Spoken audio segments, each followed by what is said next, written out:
오늘 왜 나를 사랑해야 하는가 라고 하는 주제를 가지고 함께 고민해 보려고 합니다.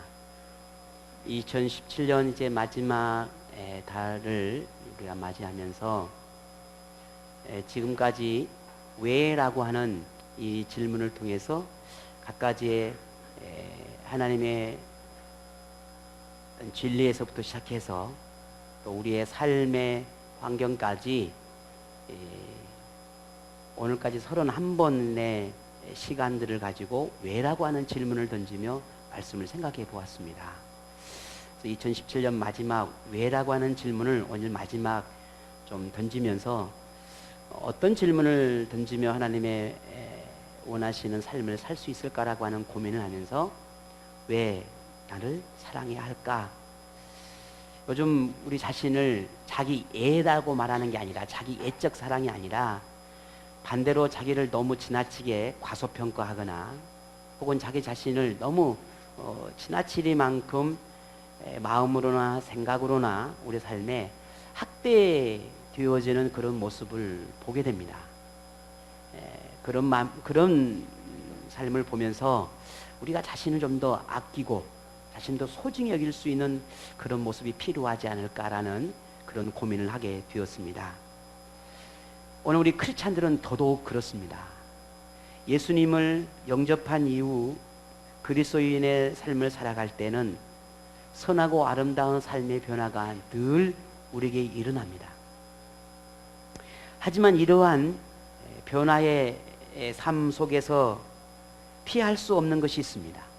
그것은 영적인 삶을 시작하면서 끊임없이 부딪힘이, 충돌이 일어나는데 영적인 삶을 살지 못하고 많은 부분 육적인 삶을, 과거의 삶을 끌어버리지 못하고 그 삶을 계속 이어가면서 하나님 말씀대로 살지 못하는 그 마음의 상처와 아픔이 다가옵니다. 이런 충돌의 생활들을 계속해 갈 때에 우리의 마음에 수많은 고민들이 생겨나게 된다는 것입니다. 근데 그것이 단순히 고민거리로 끝나는 것이 아니라 영적인 신앙생활, 이 신앙생활함에 있어서 방해가 되거나 혹은 그러한 걸림돌로 다가올 때가 너무 많다라는 거죠. 근데 이러한 충돌을 경험하는 그런 신앙생활을 오래도록 이렇게 지속되어지면 결국은 우리의 삶이 결코 기쁘거나 즐겁거나 하나님이 원하시는 신앙생활을 할 수 없게 된다는 겁니다. 근데 처음 믿는 사람이나 신앙생활을 오래 하는 사람이나 예외는 없어요. 모든 사람이 고민하고 모든 사람이 영적인 충돌이 일어나요. 왜 갈등이 일어날까? 그냥 하나님 믿으면 믿음의 삶을 쭉 살아가고 그냥 멋지게 쫙 믿음으로 승리하는 그런 삶을 살아가면 좋겠는데 왜 그렇게 충돌이 일어날까? 조금 전에 말씀을 드렸던 부분처럼 하나님의 말씀을 따라 살아가고자 하는 영적인 마음이 우리에게는 있습니다. 생각들을 늘 가지고 살아요. 그것만 있으면 문제는 없어요. 근데 어떻습니까? 반면 죄의 습관이나 유혹을 이겨내지 못하는 그러한 상처난 마음들이 여전히 또 한편에는 있어요. 정말 왜 그럴까? 나는 왜 이렇게 말씀대로 살지 못할까? 말씀을 들어도 왜 나는 변화가 일어나지 못할까? 하기야 이 정도로 고민하면, 이 정도 고민한 정도면 믿음이 대단한 거죠. 그죠? 오늘 아침에 생각이 없으신가? 오늘 날씨 갑자기 순천이 너무 갑자기 추워져서 이렇게 그러신가? 이런 고민 정도 할 정도면요, 정말 믿음이 대단하죠. 이런 고민도 안 한 분이 많다는 거잖아요. 근데 우리는 좀 믿음이 있는 척 하시게요. 이런 고민이 있나요, 없나요? 그러니까요. 우리는 좀 더 믿음이 좀 대단한 척 해보는 거예요. 고민이 일어나요. 왜 말씀대로 살지 못할까? 왜 주어진 사명을 제대로 감당하지 못할까? 왜 책임을 다하지 못할까? 내가 좀 더 말씀으로 좀 영적인 성령의 충만한 삶을 살고 싶은데 왜 그러지 못할까? 내가 이렇게 못나가지고. 근데 스스로를 이렇게 상처난 마음을 갖게 된다는 거죠. 근데 성경에 보게 되면 이런 모습들이 나타납니다. 하나님의 법과 죄의 법에 갈등이 일어난다는 거예요. 이것을 우리가 너무 잘 아는 이 바울이라고 하는 사람이 이미 우리에게 그런 갈등과 고민된 삶을 살아감을 경험했고, 그리고 우리에게도 그런 교훈들을 하고 있습니다. 바울은 이러한 그런 갈등을 스스로 고민했기 때문에 우리가 지금 살아가는 이 그리스도인들에게도 충분히 그런 고민이 있음을 알고 있어요. 그래서 하나님께서 이 바울을 통해서 그렇게 고민하는 이들에게, 그런 비참함의 삶을 살아가는 이들에게 이렇게 우리에게 말씀합니다. 뭐라고 했습니까? 바울은 고백하기를 7장 24절에 보니까 여러분 너무 잘 아죠. 오호라. 시작해. 뭐라고요? 그 다음에 뭐라고 나왔습니까? 야, 그렇죠. 이거 다 여러분 아시는 거예요. 바울이 이렇게 고백하는 겁니다. 오호라. 나는 공고한 사람이로다. 이 사망의 몸에서 누가 나를 건져내랴. 곤고하다라고 하는 말에는 비참하다는 뜻을 가지고 있어요. 나는 참 비참한 사람이구나. 늘 하나님 앞에 말씀으로 살고 충성된 삶을 살기를 바라는 그런 영적인 강한 마음이 있는 반면에, 또 나는 그렇게 살지 못한 내 모습을 보니 나는 참 비참한 사람이구나. 그렇게 고백을 했다는 거예요. 어떻습니까?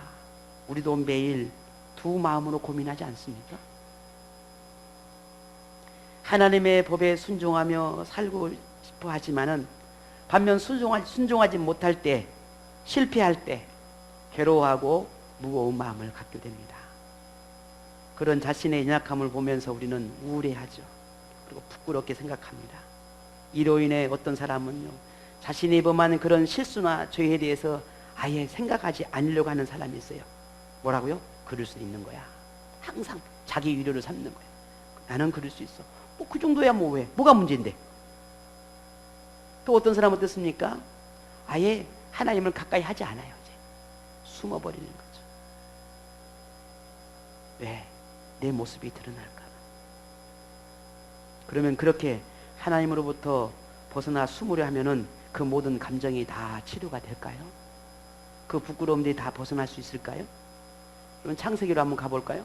창세기 가면 아담과 하와의 이야기가 나오죠. 아담과 하와가 선악을 알게 하는 나무를 따먹은 다음에 그들의 행동이 어떻게 된다는 거 우리는 잘 알죠? 그들이 어떻게 했나요? 숲속으로 숨었다 했어요. 숨었습니다.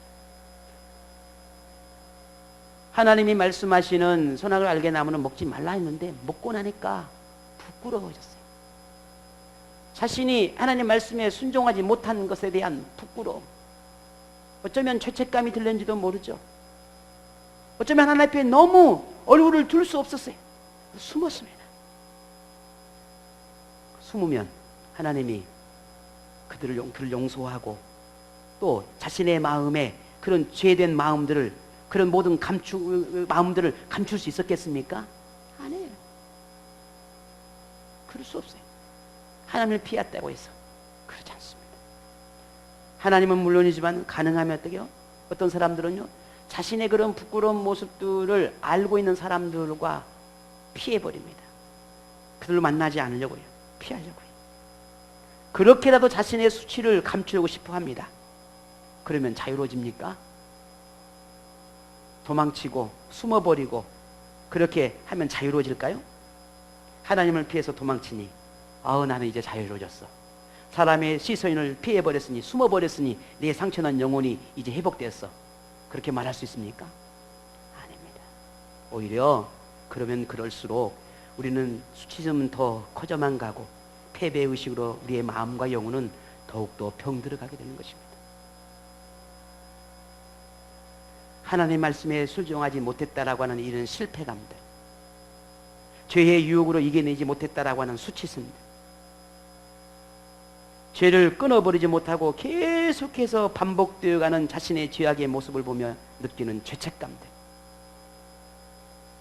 사람들로부터 받은 상처들로 인해서 자유로워지지 않으면 우리는 결코 하나님과의 깊은 영적인 교제를 할 수가 없습니다. 더더욱 영적인 생활도 불가능하게 됩니다. 우리는 상처 입은 이런 감정들을 반드시 다스려야 하고 치료되어야만 합니다. 종종 이렇게 생각하는 사람도 있습니다. 그냥 가만히 있어서 시간이 가면 다 해결될 거야. 내가 뭘 한다고 해서 이게 뭐 되겠어? 아니야. 시간이 다 해결돼. 시간이. 아니면 뭐 성령이 충만해지면 이 모든 감정의 문제가 해결될 거야. 다 사라질 거야. 라고 생각하기도 합니다. 자, 여러분 해보셨죠? 여러분 마음의 상처들, 아픔들 시간이 해결해 주시던가요? 시간이 해결해 주던가요? 아니에요. 1년이 가고 2년이 가고 그 아픔이 치료되지 않으면 결국 그것이 나를 발목을 잡아요. 어떻게 해야 될까요? 소가리만 하고 그렇게 주저앉아만 있을 수는 없지 않습니까? 그래서 우리는 반드시 이 거룩한 영혼을 병들게 하고 타락하게 하는 이 부정적인 감정들을 반드시 다스려야 합니다. 왜냐하면 처음은 한 가지의 작은 감정이었지만 이 부정적인 감정은 불씨와도 같습니다. 처음은 아무것도 아닌 것처럼 생각되어지만 결국 그 작은 불씨가 거센 불바다가 되고, 그리고 그것이 아무것도 남겨두지 않고 완벽하게 다 태워버려요. 우리는 남는 게 없어요. 아무것도. 혹시 여러분 마음에 미움, 증오, 섭섭함들, 혹은 죄책감들, 패배의식들, 자책감들, 이런 부정적인 모든 감정들은 다 회복되어야 합니다. 자, 그러면 이런 상처 입은 감정들을 어떻게 해결할 수 있을까요? 오늘 본문 이 바울을 통해서 우리는 한 가지 비결을 배우게 되는데요. 조금 전에 말씀드린 것처럼 바울도 그런 자신의 모습들을 이미 경험했기 때문에 누구보다 잘 알고 있다는 것입니다. 그래서 그 삶을 통해서 자신이 배웠어요. 어떻게 배웠느냐? 이렇게 배웠어요. 오늘 본문 1절에 볼까요? 자, 그러므로 이제 그리스도 예수 안에 있는 자에게는 결코 정죄함이 없다. 이 말씀 믿으십니까? 왜 믿으셔요? 어떻게 믿으셔요?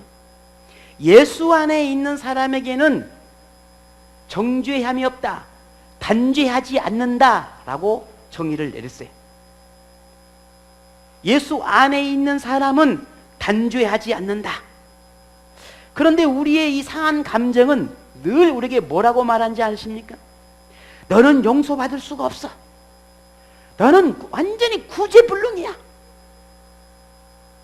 너는 그 모습을 어떻게 그리스도인이라 할 수 있어? 너는 정말 못됐어. 못난이야. 너는 다시 용서받을 수 있는 어떤 기회도 너는 다시 얻을 수 없을 거야. 라고 우리에게 그렇게 속삭여요. 어떻습니까? 그러나 오늘 예수 안에 있는 사람들에게 이렇게 말합니다. 예수님은 너를 단죄하지 않아. 너는 그 모습 때문에 너를 죄인 취급하지 않아. 라고 말하고 있습니다. 말씀을 묵상하면서 하나님이 저에게 이렇게 말씀을 하시는 것만 같았습니다. 너의 그 부족함을 나는 너무나 잘 알고 있다. 나는 내가 죄에 무너질 수밖에 없는 연약한 존재라는 것을 나는 이미 알고 있었다. 너의 그 상처를 충분히 알고 있고 나는 이해할 수 있다. 왜 너의 마음이 상했는지 나는 이미 알고 있고 지켜봤고, 그래서 나는 너를 더 이상 단죄하지 않아. 왜냐하면 너는 내 안에 있으니까. 너는 나와 함께 있으니까. 우리는 한번 생각해 봐도 어떻게 이런 일이 내 안에 일어날 수 있을까? 어떻게 내 안에 이런 영적인 은혜가 임할 수 있을까? 어떻게 이게 가능할 수 있을까? 물론 우리의 상식과 이성으로는 불가능한 일입니다. 그러나 누구는 가능합니까? 예수님은 가능합니다. 바울은 이걸 알았어요. 그래서 이렇게 고백하는 것입니다. 2절 볼까요? 다 같이 한번 보겠습니다. 2절 다 같이 시작.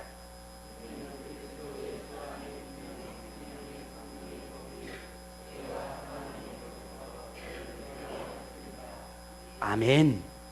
자, 세상의 법이라는 것은요, 똑같은 죄를 계속 반복해서 지면, 전 잘 모르지만 가중처벌이라는 게 있어요. 그죠? 가중처벌이라는 게 있어서 아주 숭악한 놈이구만. 이건 도대체 이건 돌이킬 수 없는 놈이야. 그러니 계속해 똑같은 죄를 지으면 가중처벌이라는 죄에서 더 큰 중벌을 이렇게 매깁니다. 한 조씩. 그죠? 전문가가 저가 있는데, 그치? 똑같은 죄를 계속 지면 그렇게 더 중한 벌이, 더 중벌을 받게 된단 말이죠. 그런데 참 이상하게도 하나님의 법은 그렇지 않다라는 겁니다. 이쯤 되면 아멘도 나올 법도 한데 너무 감동이 되셔서 이렇게 나만 쳐다보고 계시는 건가요? 하나님이 오늘 우리에게 중벌이 아니라 더 가중처벌적인 그런 법을 더 내게 더 가해가지고 중한 죄로 묻지 않는다니까요. 나는 은혜가 팍 되던데 왜 나는 워낙 죄가 많은 사람이라 저는 이게 얼마나 큰 은혜였는지 모릅니다. 죄와 사망의 법은 단죄해서 우리를 죽이려 합니다. 하지만 하나님의 법은 우리를 살리기 위한 법입니다. 이러한 하나님의 법을 바울은 깨달았어요. 뭐라고 깨달았느냐? 뭐라고요? 생명의 성령의 법이라 라는 사실을 하나님이 깨닫게 하신 겁니다. 그래서 이 생명의 성령의 법은 예수님께서 십자가의 이 사건을 통해서 우리에게 보여주신 법이었습니다. 예수님의 십자가의 저 사건이 바로 가중처벌의 죄가 아니라 우리가 똑같은 죄를 계속해서 반복되는 죄를 할지라도 그 십자가의 사건을 통해서 용서라고 하는, 자비라고 하는 이 생명의 성령의 법이 임해졌다라고 하는 거예요. 우리는 그 법 안에서 살게 되었고 예수님은 그렇게 우리에게 그 법을 적용시켰다는 거예요. 그러니 오늘 우리가 어떻게 되겠습니까? 이 생명의 성령의 법 때문에 우리는 살 수 있는 존재가 된 것입니다. 오직 예수 안에 있는 사람만 이 법이 적용이 되는 것입니다. 예수 밖에 있는 사람들은 이 법이 적용되지 않아요. 그래서 예수 안에 있지 않는 사람에게는 그 법이 그대로 적용되어서 사망의 법, 죄의 법이 적용되는 것입니다. 그러나 오늘 우리는 생명의 성령의 법이 적용되는 거예요. 성경에서는 이와 같은 의미의 말씀을 두 글자로 말씀하셨어요. 뭐라고? 누가 아신 분들은 내가 오늘 영화 티켓 하나 드려야 돼요. 말씀하십니다. 뭘까요? 예? 교리적인 말이 아니 뭘까요? 은혜라는 거였습니다.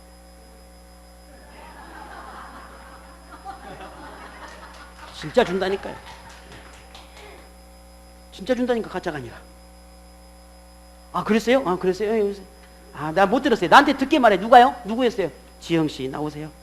네. 그거 아니시면 박현 아니에요. 네. 오늘 나오세요. 시간 가니까. 맞추시면 제가 약속을 했으니까 이건 프리미엄 프리미엄 값입니다. 설교를 집중하고 있으면 이런 은혜도 임하는 거예요. 그죠? 아멘이군요. 네. 은혜라는 거예요. 은혜. 예수님의 은혜는 병들고 죽은 영혼을 회생시키는 능력이 있습니다. 그래서 우리에게 어떤 상처로 상한 감정이 있든 이 은혜 안에 있으면 회복이 되고 치유가 일어납니다. 이 예수님의 은혜는 상하고 찢긴 영혼에 새 생명을 불어넣어 줍니다. 그래서 우리의 삶이 다시 살아나는 거예요. 오늘 양미사님도 은혜가 아니면 살 수가 수 없는 그런 존재임을 고백했는데, 은혜가 아니면 우리는 이런 상한 감정, 부정적인 생각, 어두운 감정에 지배를 받는 삶을 살아갈 수밖에 없습니다. 하나님은 우리가 그런 삶을 살아가는 것을 결코 원하지 않아요. 하나님은 우리가 극한 이런 스트레스 속에 살아가는 것을 원하지 않는단 말입니다. 상한 감정에 의해서, 그런 감정에 의해서 우리의 삶이 피폐해지는 그런 방치된 삶을 살아가는 것은 하나님의 뜻이 아니란 말이에요. 예를 들어 한번 보겠습니다. 요한복음 4장에 보면 아주 유명한 이야기가 나옵니다. 아시는 분 계시나요? 요한복음 4장에 어떤 이야기가 유명한 이야기가 나오죠? 영화 티켓 안 주니까 말 안 하는 거예요? 우리는 사마리아 여인의 이야기를 기록되어 있는 걸 알 수 있습니다. 이 창녀라고 하는 직업에 의해서 늘 부끄럽고 수치스러운 그런 삶을 살아갈 수밖에 없다라고 하는 그런 여인이었습니다. 그래서 그런 모습 때문에 사람들을 만난다는 것, 가까이 한다는 건 있을 수 없는 일이었습니다. 그런데 이런 여인에게 예수님을 만나게 되어서 삶의 전환점이 일어나는 기회가 있게 됐습니다. 사람의 뜨거운 시선과 손가락질, 상처난 마음들, 외롭고 힘겨운 삶을 살아가는 그녀에게 예수님이 찾아오시죠. 예수님이 이미 이 여인이 어떤 삶을 살고 있는지 다 알고 있었습니다. 그래서 이 여인에게 평강의 삶을 주고 싶은 거예요. 자유로운 삶을 주고 싶었어요. 더 이상 그렇게 수치스러운 삶을 가지고 가슴 조이며 괴로워하고 고통의 삶을 사는 것을 원치 않으셨어요. 그래서 예수님이 이 사마리아 여인을 찾아왔습니다. 사마리아 여인을 만나고 예수님은 그 여인의 모든 삶을 마치 다 지켜보고 있었던 것처럼 하나하나 그 부끄러운 것들을 들춰내기 시작하십니다. 자, 여러분 같았으면 어떻게 하시겠습니까? 아무도 모르는 비밀이고 내가 숨기고 싶고 감추고 싶고 몰랐으면 좋겠다라고 하는 이 비밀들을 예수님이 다 알고 계셔서 하나하나 꼬집어서 이야기를 하고 계십니다. 여러분 어떻게 하시겠어요? 아마 그 자리를 피해 도망가고 싶으실 것입니다. 그렇겠습니까? 어쩌면 예수님은 맥살을 잡고 패대기라도 치든지 싸움이라도 한번 하고 싶을는지도 모르죠. 오늘 사마리아 여인의 모습을 보면 정말 놀라운 일이 일어납니다. 오히려 이 사마리아 여인은 자신을 알고 있고 마치 보고 있는 것처럼 그런 모든 그런 삶을 말씀하시는 이 예수님에게 사마리아는 어떻게 합니까? 도망쳤습니까? 피해서 숨었습니까? 아닙니다. 더 주님의 말씀을 귀담아 듣습니다. 더 가까이 더 말씀을 듣고자 갈망합니다. 도대체 예수님이 누구인지를 알고 싶어 목말라 합니다. 그게 오늘 사마리아 여인의 놀라운 모습이었어요. 그런데 더 놀라운 사실은 자신의 수치를 감추고 숨기고 싶은 것이 아니라 오히려 다 알고 계신 예수님 앞에 정직하게 진실하게 그 모습을 드러내어주고 예수님이 나가고 그 말씀을 듣는 순간에 이 여인의 마음에 점점 평안이 찾아오기 시작합니다. 더 이상 자신의 모습이 부끄럽게 여겨지지 않기 시작합니다. 무슨 일이 일어난 겁니까? 도대체 무슨 일이 난 거죠? 그럴수록 자신의 마음에 점점 마음이 열리고 평안이 찾아올수록 이 여인은 점점 더 예수님께 다가갑니다. 더 갈급해야 합니다. 오히려 더 예수님 앞에 가까이 나가 그 주 예수님의 말씀을 듣고 싶어 합니다. 오늘 여러분 우리의 모습과 뭐가 다르지 않나요? 그리고 사마리아 여인은 예수님의 말씀을 듣는 동안 그렇게 영혼이 온전하게 회복되어지고 그 모든 마음의 어둠이 다 사라지게 됩니다. 그걸 어떻게 증명할 수 있죠? 그 이후에 사마리아 여인은 그렇게 숨어서 부끄러워서 아무도 만나고 싶지 않았던 그 여인이 어떻게 합니까? 자기를 향해 손가락질했던 비난했던 자신의 마을로 돌아가서 그들에게 예수를 전합니다. 예수를 말합니다. 숨고 싶고 창피해서 그렇게 평생을 사람들과 부딪히지 않고 살고 싶었던 그녀가 그렇게 달라집니다. 왜 그랬을까요? 예수님이 주신 그 마음의 평안, 예수님을 인하여서 그 상처난 마음이 회복되었기 때문입니다. 어떻게요? 예수님을 만났기 때문에, 예수님과 더 가까워졌기 때문에, 피해서 도망가는 것이 아니라 숨는 것이 아니라. 만일 사마리아 여인이 자신의 부끄러운 모습만 생각하고 예수님을 만나지 않았더라면, 상하고 찢어지는 그런 마음으로 인해서 예수님의 말씀을 들으려 하지 않았다면, 예수님의 그런 충격적인 말씀 때문에 자신의 감정만 앞세워서 예수님을 외면했다면 어떻게 됐을까?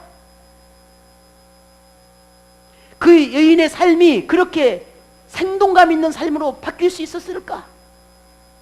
즐겁고 기쁨의 삶으로 바뀔 수 있었을까? 불가능합니다. 평생 그 여인은 그렇게 어쩌면 아무도 모르게 누구도 만나지 않은 햇볕이 쨍쨍 내려쬐는 그 한낮에 늘 그렇게 물동이를 가지고 물을 길러다 살아야 하는 그런 삶을 살았을 것입니다. 그러나 이제는 그 여인의 삶은 더 이상 그렇게 살지 않았을 것입니다. 왜요? 예수님 만났기 때문입니다. 지금 오늘 여러분의 마음, 영혼은 어떻습니까? 하나님 앞에 부끄러운 모습 때문에 숨어 있지는 않습니까? 혹 상처와 아픈 마음을 감추려 하고 있지는 않습니까? 고민과 갈등을 해결하려 스스로 고립시키며 그렇게 고민과 갈등 속에 있지는 않습니까? 오늘 이런 모습은 결코 예수님이 원하지 않습니다. 우리가 상한 감정으로 인해 스스로 패망으로 몰아가는 그런 어리석은 선택을 하는 것은 생명으로 바꾼 예수님의 그 은혜를 우리는 외면하게 되는 것입니다. 여러분, 나를 비참케 하는 이 상한 감정의 감옥으로부터 벗어나기를 바랍니다. 미움의 감정으로부터 벗어나기를 바랍니다. 상처받은 것을 주류해서 스스로 고립시켜가는 것은 오히려 하나님의 은혜를 헛되이 여기는 것이니, 오늘 상한 감정으로 인해서 계속해서 고통의 길을 선택한다고 한다면은 우리는 어쩌면 평생 하나님 안에서 누릴 수 있는 그 엄청난 평강의 삶을, 기쁨의 삶을, 즐거움의 삶을 누릴 수 없게 될는지도 모릅니다. 자, 그렇다면 오늘 우리는 이런 상한 감정으로부터 자유하기 위해서는 무엇을 할 수 있을까요? 오늘 중요한 비결을 배우게 됩니다. 우리는 나를 치유하실 분이 오직 하나님뿐이라고 하는 사실을 믿고 그분에게 도움을 구하는 기도가 적극적으로 일어나야 한다는 것입니다. 그냥 그럴 수 있겠지, 해주겠지 라고 하는 마음이 아니라 더 적극적인 영적인 노력들이 필요하다는 것이죠.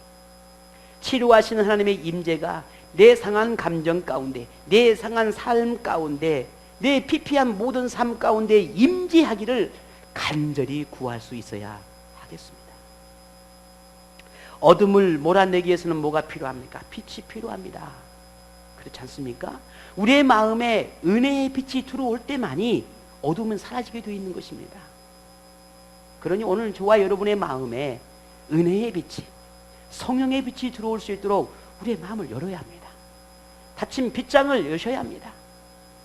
그리고 주님께서 내 영혼 깊은 곳까지 찾아오실 수 있도록, 그래서 은혜의 빛이 내 영혼 가운데, 내 심령 가운데 비칠 수 있도록 여러분 열어가시기를 바랍니다. 뿐만 아니라 우리 이 상한 감정은 우리의 잘못된 사고방식과 삶의 가치관과 아직도 끊어버리지 못하는 죄의 습관들, 이런 잘못된 선택의 문제에 의해서 나의 상한 감정이 만들어진 것입니다. 그렇다고 한다면 이것을 다시 제대로 바꾸려면 뭐가 필요하겠습니까? 새로운 기준이 필요한 것입니다. 그 새로운 기준이 뭐겠습니까? 말씀입니다.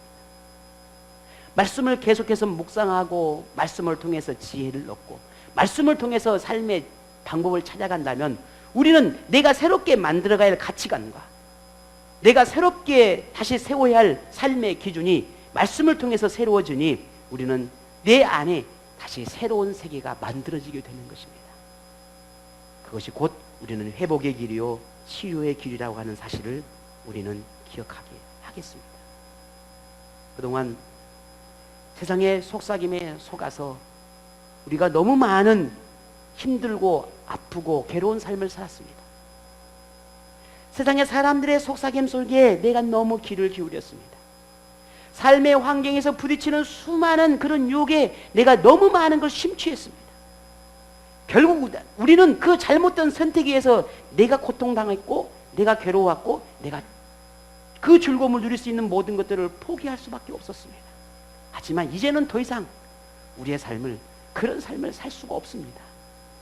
오늘 우리 안에 예수의 은혜, 회복하고 치료하시는 그 예수의 십자가의 은혜를 우리 다시금 여러분 영혼 가운데, 심령 가운데 심어지기를 간절히 소망합니다. 상한 감정을 치유하시고 회복하시는 이 놀라운 하나님의 은혜는 어떤 죄의 법보다, 어떤 사탄의 교묘한 술수보다 더 강력하고 더 지혜롭고 더 능력이 있습니다. 좀 믿으십니까?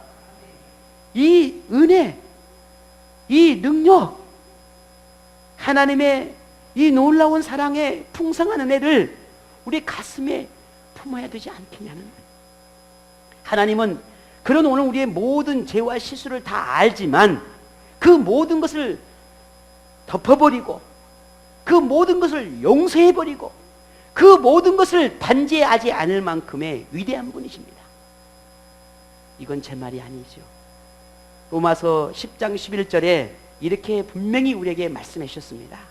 성경에 이르되 누구든지 그를 믿는 자는 부끄러움을 당하지 아니하리라. 아멘. 예수 안에 있는 자는, 하나님 안에 있는 자는 결코 부끄러움을 당하지 않게 될 거라는 것입니다. 왜냐하면 단죄하지 않으시기 때문입니다. 누구도 상한 감정으로 인해 스스로를 절망으로 몰아가기를 바라는 사람은 아무도 없습니다. 그럼에도 자꾸만 우리는 패배의식과 죄책감과 증오와 미움과 사람을 용서하지 못하는, 내게 상처를 주는 그 사람들을 용서하지 못하는 마음으로 인해서 자꾸만 우리의 감정의 늪에 빠져들어가 헤어나지 못할 때가 너무나 많습니다.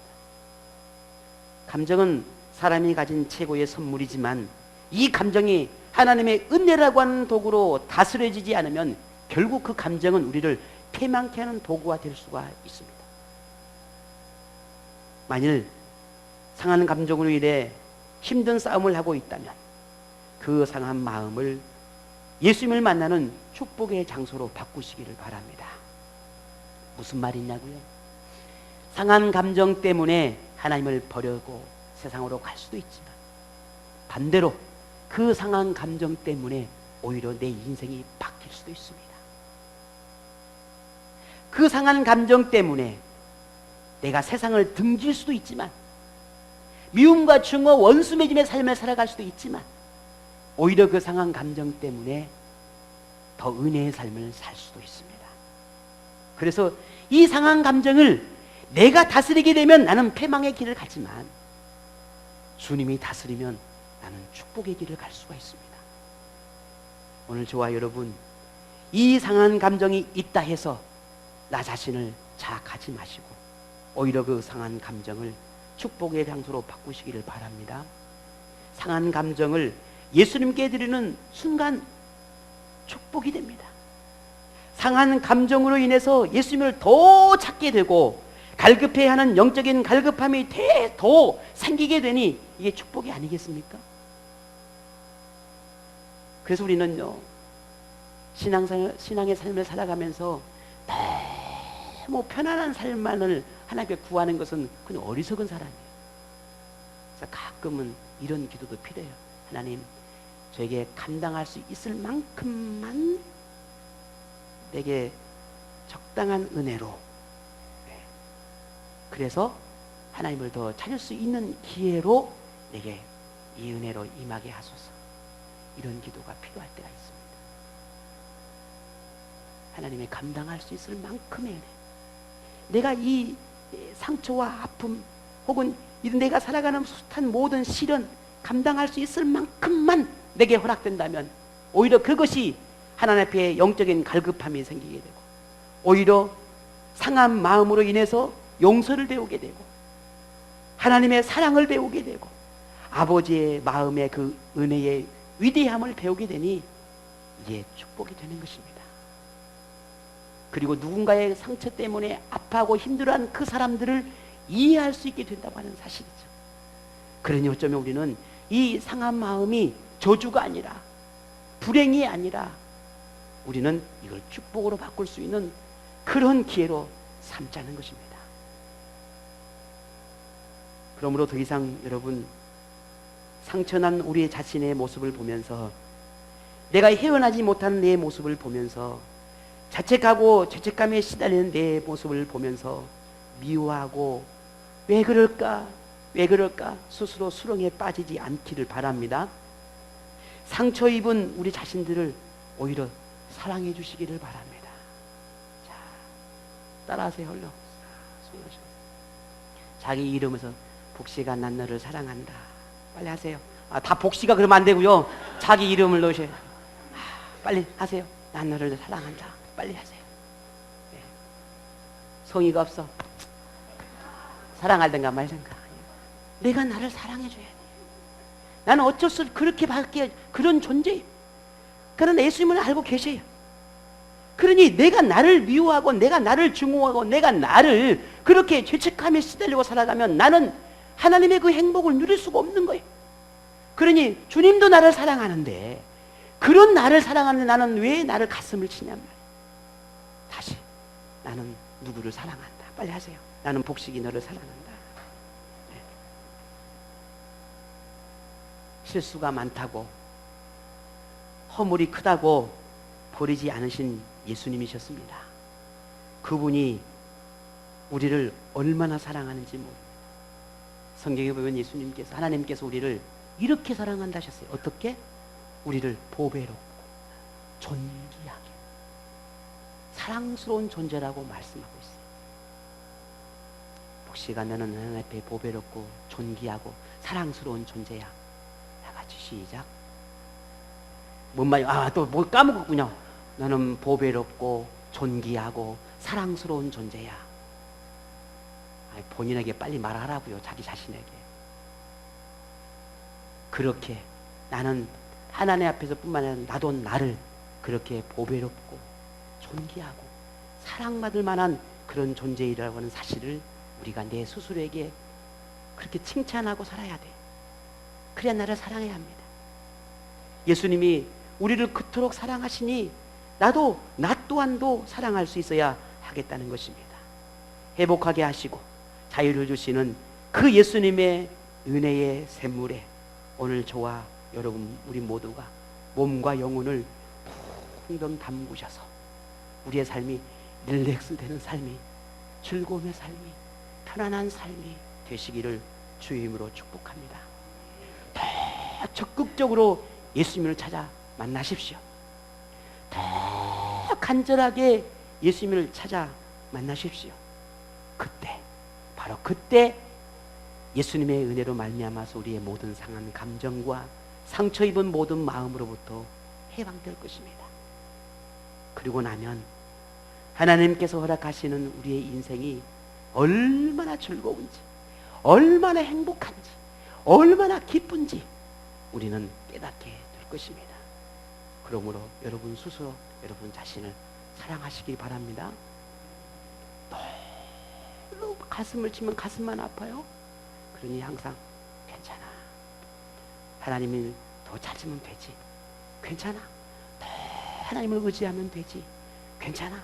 더 하나님을 사랑하고 더 하나님을 만나고 좀 갈급하면 내 안에 있으면 돼. 그래. 지금부터 다시 시작하는 거야. 그래. 지금부터 내가 다시 주님을 찾으면 되지. 이 믿음의 고백을 여러분 평생 하나님 앞에 고백하시면서 그런 복의 은혜가 여러분 모두에게 임하기를 원합니다.